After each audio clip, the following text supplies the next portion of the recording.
主席，我本來都係唔係準備發言嘅，不過有時坐喺個議事堂度聽到好多同事嘅發言咧，有時都覺得都有需要起身講翻兩句。主席，我頭先坐喺度好留心聽陳克勤議員嘅發言，潘佩璆醫生嘅發言。我初聽嘅時候，我以為即係佢哋嘅立場同我哋嘅立場係冇分別嘅。咁但係點知去到深尾無轉，原來發覺大家嘅睇法係非常之唔同。主席，我冇宗教信仰，或者應該講未有啦嚇。我又唔係醫生，我自己覺得只係一個普通人。但係如果你同我講，你話我可以去面對一啲生物被人踐踏，甚至係結束，我係好難接受。主席，就算我琴日睇新聞睇到話木棉花都有人投訴，要將所有木棉花要摘晒佢，我呢個好荒謬。當然咧，亦都有人更加有人喺度話成功爭取將所有木棉花摘晒佢，我都感到痛心。但係最低限度摘晒木棉花，啲木棉花仲豎晒喺度，仲係有生命。但係如果你同我講，你話我每年要殺幾萬隻貓狗，因為佢知我哋，主席，我真係好難接受。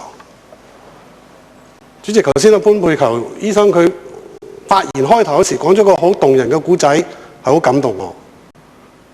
但係點解呢個故仔感動唔到佢咧？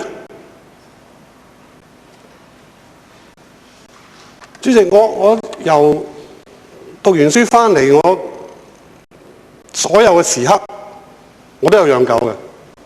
我最高峰嘅時候，我係養過4隻，我而家都有2隻狗、4隻龜、100幾條魚。所以我係經歷過好多次，我自己嘅狗喺我屋企病死，我經過好多次，每一次都好痛心嘅。每一次我都同我仔講，我唔再養啦，我真係唔可以再養。但係冇幾耐就會有個朋友走嚟，我差唔多所有狗都係朋友送俾我嘅。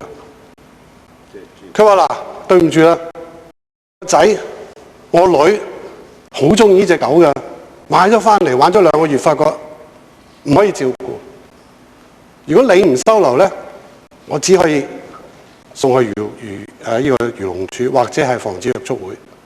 最終嘅命運你知道。咁雖然每一次我都話我唔會再養噶啦，但每一次我又再養翻。主席，呢個唔係淨係話惻隱之心咁簡單，而係我唔覺得人有呢個權利，我哋要盡我哋一切去保護呢個大自然天空之下嘅所有嘅嘢，唔係淨係貓狗，唔係淨係木。當然啦，主席，每一個議題一定會有兩面嘅，你唔需要好艱難，你一定會諗到一個符合你自己嘅政治立場嘅理由拎出嚟嘅。個問題就係呢個理由你自己係咪說服到自己，說服到你自己？主席，削減130萬係咪可以改變咗呢個問題咧？當然係唔可以啦。但係喺我哋呢個議會裏邊，可能呢個係我哋唯一嘅功能嚟嘅。主席，我哋嘅議會比其他國會最大嘅分別就係我哋唔可以制定政策，我哋唔可以提交法例，更加重要，我哋唔可以組織政府，我哋唔可以制定政策，我哋唔可以提交法例，唔可以組織政府之時，我哋可以做啲咩嘢呢？就好似透過今日我哋各種唔同嘅修訂，我哋希望發出一個信息俾政府同埋社會，呢個係我哋唯一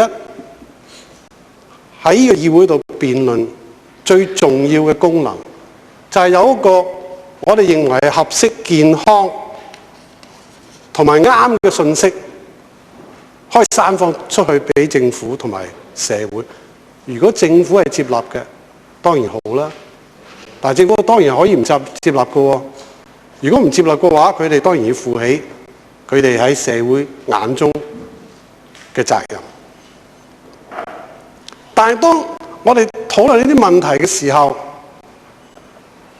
我哋自己本身議會有一種文化，就係話政府嘅法案或者係修訂係唔可以違反嘅，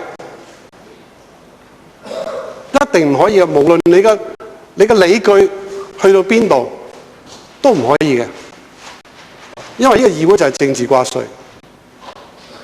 所以有好多時候咧，我覺得喺呢個議會嘅工作同即係我自己做律師嘅工作好大嘅分別，亦都我每日都覺得比較難接受嘅就正正喺呢度。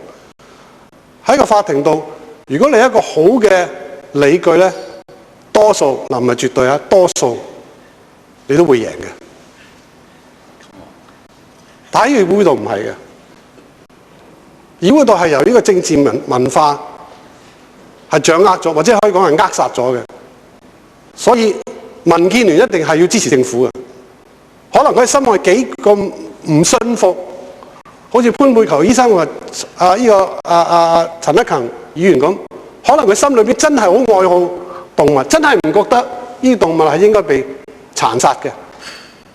但係基於政治理由，基於個不可違反政府立場嘅文化，佢都係要投票反對我哋呢個修訂。但係結果係咩呢？結果就係一個我哋認為唔健康嘅信息喺呢個社會度，喺呢個議會度流傳。政府亦都係一個好嘅藉口。如果我哋否決咗呢筆錢，政府係要再三思點樣去重新釐定動物權益嘅政策。呢個係我哋可以逼到政府去做嘅。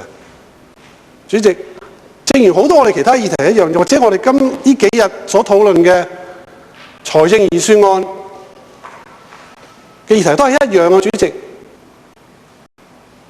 好多人都話我哋否決財政預算案或者撥款條例係十惡不赦，所以而家立法會民望最低。主席，我真係唔知啊，我哋民望最低係因為我哋否決啦，定係有人盲目支持？我哋嘅民望最低係咪因為呢個議會係完全無能為力，唔可以就一啲符合正義啱嘅嘢去挺身而出堅定立場？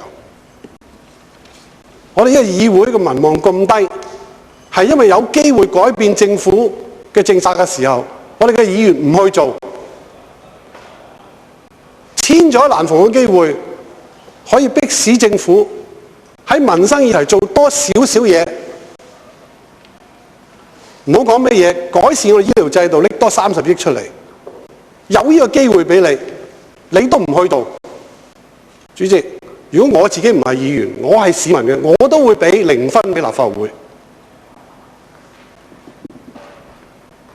所以主席，喺咁嘅情況之下呢，可能要求議員憑良心去投票呢，係大過奢望。但係儘管如此呢，主席，我今日呢番話都係不吐不快。我仍然都係覺得民建聯、工聯會佢都可以憑良心投票嘅。希望從今日做起。李慧瓊議員。